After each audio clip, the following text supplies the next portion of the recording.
उधर पीएम मोदी के रूस दौरे पर असदुद्दीन ओवैसी ने निशाना साधा है। यूक्रेन जंग में भारतीयों की भर्ती बंद हो, असदुद्दीन ओवैसी ने ये मुद्दा उठाया है। पीएम मोदी को पुतिन से बात करनी चाहिए, फंसे हुए भारतीयों की वापसी यकीनी हो, असदुद्दीन ओवैसी ने ये मुद्दा उठाया। साथ ही साथ कांग्रेस भी इस मुद्दे को उठा रही है कि 50 यहाँ जो भारतीय हैं वो रूस की फौज में शामिल हो गए हैं। और अब असदुद्दीन ओवैसी ने सीधे तौर पर वजीर आजम नरेंद्र मोदी पर यह सवाल उठाया है कि यूक्रेन जंग में भारतीयों की जो भर्ती हुई है वो बंद हो। पीएम मोदी को पुतिन से बात करनी चाहिए और भारतीयों की घर वापसी होनी चाहिए। असदुद्दीन ओवैसी ने यह मुतालबा किया है। वाज़ेह रहे कि आज वज़ीर आज़म नरेंद्र मोदी रूस के सदर व्लादिमीर पुतिन से मुलाकात करेंगे। आज रात उनकी मुलाकात का प्रोग्राम है, साथ में डिनर करेंगे।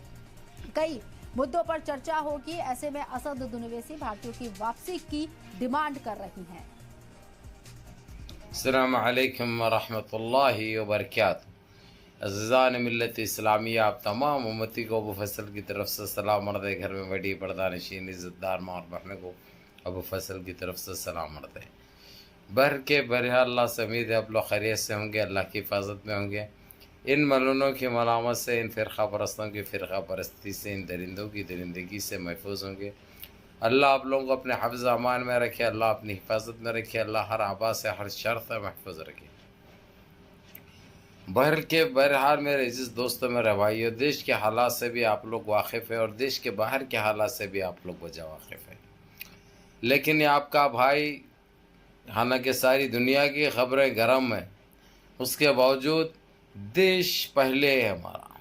देश की वो ख़बरें दूंगा जो इस वक्त हमारे इंडियंस जिस तरीक़े से यूक्रेन में जो फंसे हुए हैं, यूक्रेन में फंसे हुए हैं और रशिया के अंदर जो मिलिट्री में भर्ती हो रही है, हमारे इंडियंस बढ़ चढ़कर हिस्सा ले रहे हैं उसमें, क्योंकि बेरोज़गार है हमारा देश। 11 साल से कुछ नहीं है, देश में रोज़गार नहीं है, कामा नहीं है, लोग परेशान हाल है। इसलिए अपने जान को दांव पे लगाकर दूसरे मुल्क के लिए वहाँ पे भर्ती हो रहे हैं। लेकिन हमारे देश के प्रधानमंत्री को ये चीज़ की फ़िक्र नहीं है। हमारे देश का विकास देखिए आप कितना प्यारा चल रहा है। महंगाई देख लिए, बेरोज़गारी देख लिए, एजुकेशन देखिए, कहाँ से कहाँ पहुँच गया हमारा देश। लेकिन चलो इन चीज़ों पे तो बाद में आएंगे। लेकिन जिस तरीके से बैरिस्टर असदुद्दीन ओवैसी ने भी जो मुद्दा उठाया, जिस तरीके से जो प्राइम मिनिस्टर नरेंद्र मोदी को बोल दिए हैं खुले तौर पर कि तुम जा तो रहे हैं वहाँ पे, बात भी करो, बात करके वहाँ के प्रेसिडेंट से बोलो, नेतन्याहू को जो भर्ती जो कर रहे हैं इंडियंस को, क्यों भर्ती कर रहे हैं, कई के लिए भर्ती कर रहे हैं, मत करो। अभी नो तो वो जवाब उनको वो मिलेगा कि तुम्हारे देश की बेरोज़गारी, देश की महंगाई देखकर लोग तंग आके हमारे पास भर्ती हो रही, ये जवाब देगा वो। लेकिन तुम बोलो कोई बात नहीं, वो तो हम भूखे मारेंगे वो लोगों को, लेकिन तुम्हारे पास क्यों मरे, और ये मत करो, इसके ऊपर बात करो।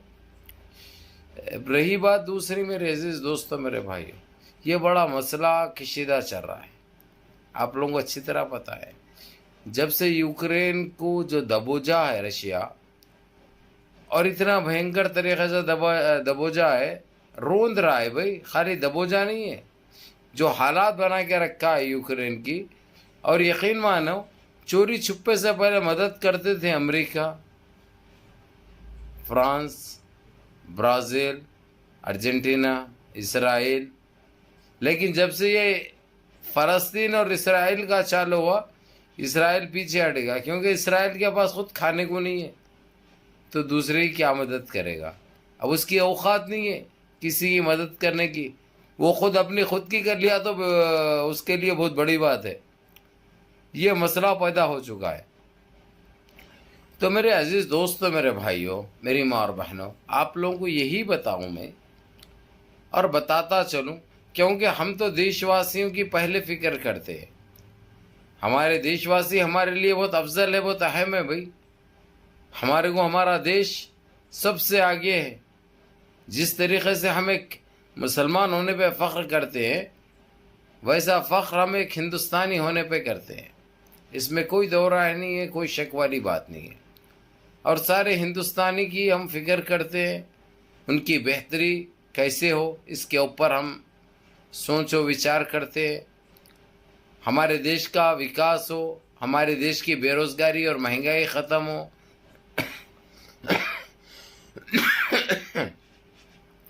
इसके ऊपर हम बात भी करते हैं और कोशिश भी करते हैं और दुआ भी करते हैं।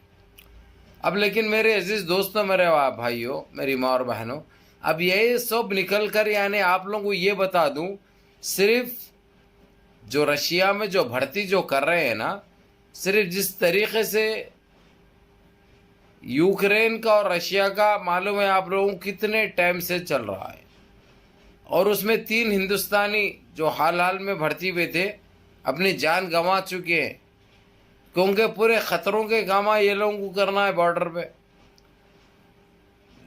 क्योंकि उनको उनकी नज़र में उनके लोगों की जान की अहमियत है, हमारे लोगों की अहमियत नहीं है।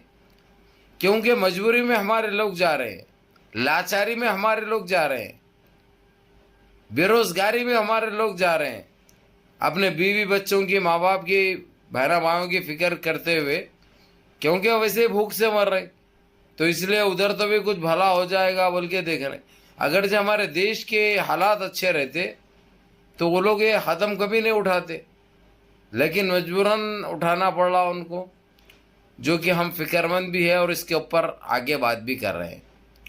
और आप लोगों को ये एक बात भी बता दूं मैं, इस पे अपोजिशन पार्टी जो है इंडियन अलायंस ने भी आवाज़ उठाई है, क्योंकि जो भर्ती में है 50 आदमी रशियन मिलिट्री में, उनसे ऐसे ऐसे काम लिए जा रहे हैं जो एक खतरे का बास बने हुए, खतरे का बास बने हुए।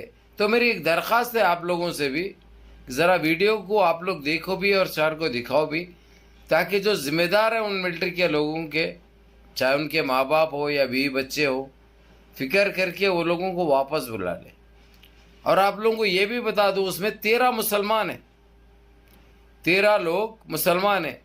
हम मुसलमान हमेशा हब्बुल वतन, अपने वतन के लिए जाने देते हुए देखिए, हम अपने वतन के लिए, वतन अजीज़ के लिए हमेशा आगे रहे मुसलमान। ये तारीख़ है, तारीख़ गवाह है, इसमें कोई दौराए नहीं है।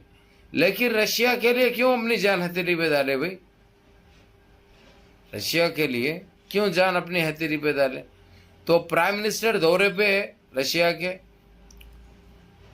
तो अब मिल रहे हैं उनसे, तो ये बोलना चाहिए उन्होंने, वहाँ पे सख्ती से मना कर देना चाहिए, बता देना चाहिए कि इंडियंस को भर्ती मत करो, इंडियंस की जानों से मत खेलो, हमारे लिए जाने बहुत अहमियत के हामिल है, हमको दर्द है हमारे इंडियंस का। ये बात हमारे प्राइम मिनिस्टर करना चाहिए, ताकि जो कोशिशें सिफारती तौर से जो होते हैं उसमें मजबूती आती है प्राइम मिनिस्टर बोलने के बाद, और जो हम अपनी तरफ से जो किया जाता है किसी से कराते हैं उसको मजबूती मिलती है। अब इन्हों खामोश रहे, जाके जो है सो 15 लाख रुपए का कोट पहन लेके जाके जो है सो हनीमून मनाए वैसा मना लेके आ गए, तो फ़ायदा ही नहीं है देशवासियों का। अब इन्हों जो मीटिंग करने गए वहाँ पे, उससे मुलाकात करने गए, कम से कम ये अवाम का, देश का तो ये फ़ायदा होना चाहिए, कम से कम देशवासी तो महफूज हो। अब ये भी नहीं करके खाली हाथ आएंगे उन्होंने, तो क्या रहेगा बताइए आप लोग। तो बहरहाल ये बड़ी अलग बात हो जाती, तो इसीलिए मैं अगर से निकला आवाज से, फिर खपा खप चालू हो जाता। अम्मा मोहन पे आने के लिए मेरे को टाइम नहीं लगता, और हकीकत के आईने तो ये मैं दिखाना मेरी एक फितरत बन गई भी और दिखाते हुए आ रहा हूँ। और मैं किसी के बाप से नहीं रहता, आप लोगों को अच्छी तरह पता है। मेरे देशवासियों के लिए तो मैं खामोश नहीं बैठता, तो इसीलिए आप लोग भी इसके ऊपर आवाज़ उठाइए, ताकि हमारे जाने महफूज हो सके और इनका घिनौनी चेहरा बेनकाब हो सके, कि सरकार को बड़ी फिक्र रहती है हमारे देश के देशवासियों की, किसमें क्या फ़िक्र है मालूम होना चाहिए लोगों को, जब भी पता चलेगा। बहरकैफ मुनज़्ज़म रहिए, मुत्तहिद रहिए, अपनी सफ़ों में इत्तेहाद बरक़रार रखिए, नमाज़ों की पाबंदी करिए, माँ बाप की खिदमत करिए, बड़ों के अहकाम पे अमल करिए और अपने इस भाई को भी दुआओं में याद रखिए। अस्सलामु अलैकुम व रहमतुल्लाहि व बरकातहू।